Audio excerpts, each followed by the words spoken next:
এগুলা কি আম্মু? এগুলা কি পিঠা? পাপড়।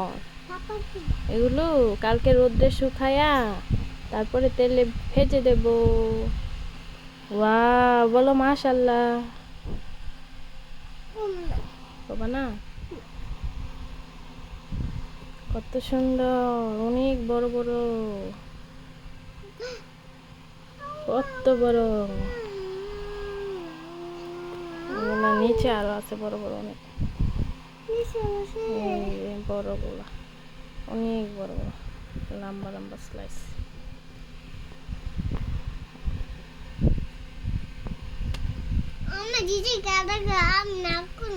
নাক করবা? হাসি মারা।